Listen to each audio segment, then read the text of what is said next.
This video is your Dragon of Icespire Peak DM guide for the Axeholm quest from the D&D Essentials Kit. Hi, Bob here, and welcome to Bob World Builder, the D&D channel where we improve our games together.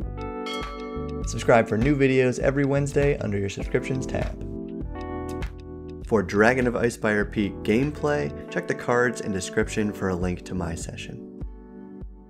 Axeholm is one of the second 3 follow-up quests available after your party finishes any 2 follow-up quests. And this second batch has a slightly more clear order. All 3 are balanced for 5th level, but Axeholm is said to be survivable for 3rd or 4th level, while Dragon Barrow is appropriate for 4th or 6th level, and Woodland Manse is also balanced for 6th level, though even 3rd or 4th level characters might survive if they rest between encounters. This time I read ahead, and the quest order and level balancing seems accurate enough. My real issue with Axeholm is its disconnect from the overarching story. Like Nomengard and Dwarven Excavation, the dramatic tension does not stem from the actions of Cryovane the White Dragon, so I'll mention a few potential tie-ins as we go along. Also, like those quests, this sealed dwarven fortress haunted by undead is a logical location to plant some magic weapons, which is on you as the DM if you want your party to have a chance against the were-rats in Mountain's Toe or the invisible stalker in Dragon Barrow, but more on that later. Here's the quest card that the party receives. Embedded in a mountain south of Phandalin is the ancient dwarven fortress of Axeholm, which has been sealed for years. If a dragon attack is imminent, the people of Phandalin can evacuate and take refuge in Axeholm. To that end, someone needs to open the fortress and make it safe for habitation.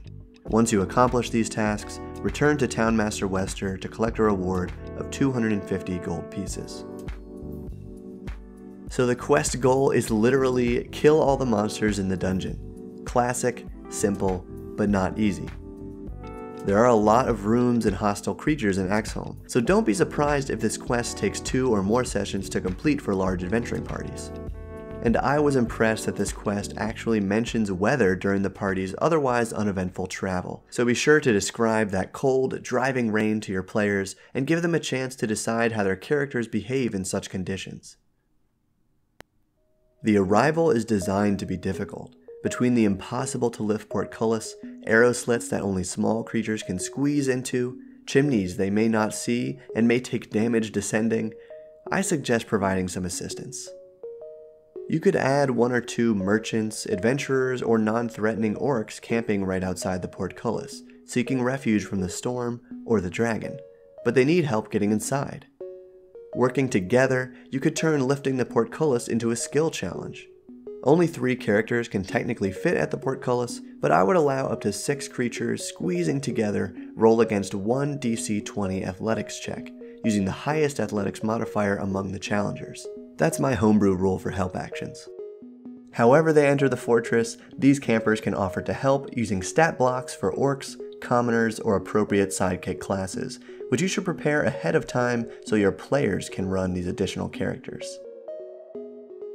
This 30-room fortress is the biggest dungeon in Dragon of Icespire Peak, so unless you use a virtual tabletop or a very large battle mat with the ability to hide undiscovered areas, I recommend just printing out a map for your players to make navigating the dungeon easier on everyone. However, the player map on D&D Beyond has an error. It shows the secret vault, A29, and just scribbling it out would still be pretty obvious, so I edited the D&D Beyond player map and posted it on Reddit for you to download. Link in the description. And this dungeon has some interesting features, namely, those arrow slits only small creatures can fit through, the 3-person crew ballistas which your party could totally drag around the fortress to hunt the ghouls, the fact that most rooms are completely dark, and the foul stench that you should use to indicate when ghouls are near, and when the dungeon has been cleared. Now let's go room by room making changes as needed. Besides adding the campers to A1, I would change how the entire ghoul horde is alerted by breaking the doors. Instead, after a few minutes of smashing, 1 ghoul busts through, releasing the foul stench. In the next round, half of the remaining ghouls show up, breaking the door as they charge through, then the other half comes in the following round. With 3 ghouls, plus 3 more per PC, that's 15 ghouls for a party of 4, when only 5 makes a deadly encounter. But with the camper's help and the ability to run back and lower the portcullis, this would be a startling but survivable encounter. In A2 and 3, I threw out the athletics check to turn the winches, and you should point out that those ballistas are not nailed down. When my party entered A4, I had them see the glowing, translucent figure of the Banshee phase out of the large hall through the door on the balcony. In A6, the empty armory, I left one set of decayed red leather armor, just like the party finds in Dwarven Excavation, because I decided these dwarves were also worshippers of Abathor, that evil dwarven god of greed. In Area 11, I noted that the stench was much stronger, foreshadowing the dwarven ghoul boss in the next room, A14. There, rather than have the ghoul leader hiding behind the throne, I chose to have the creature sitting on it with a gleaming +1 great axe in his lap, which seemed pretty on brand for Axeholm. And I recommend this setup even if all the other ghouls are killed at the gate. If there are other ghouls remaining, have the boss summon them down the chimney as written. It makes for a great entrance.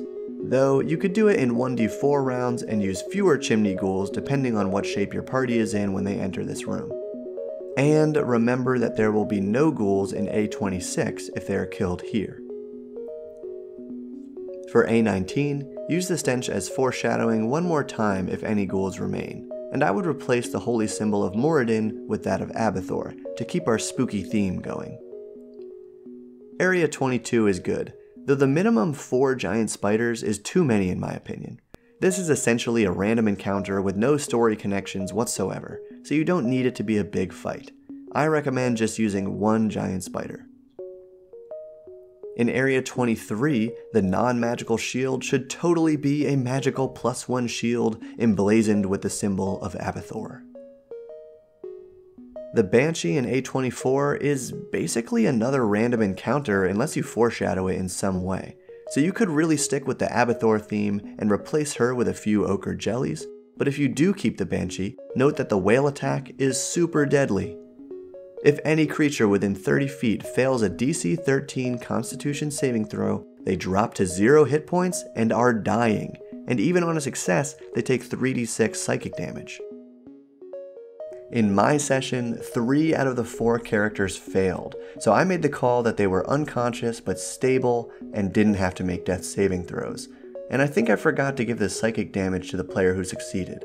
Fortunately, I was rolling pretty poorly that night, and she managed to quickly slay the Banshee, and her friends arose with 1 HP. In the royal bedchamber, I indicated some sooty boot prints near the fireplace, so there's some indication that it's worth exploring. The first PC to investigate stirs up the Sturges, and I had each one only make a single attack on each character, then fly off. And the treasure chest in A29 is perfect for introducing more gold, some diamonds for your cleric, or any magic item you want the party to have. I added an edited version of the Dread Helm that also granted dark vision, because my party missed the Goggles of Night in the Mountains Toe quest. Now check out my Axeholm gameplay video. Thank you for watching, and keep building.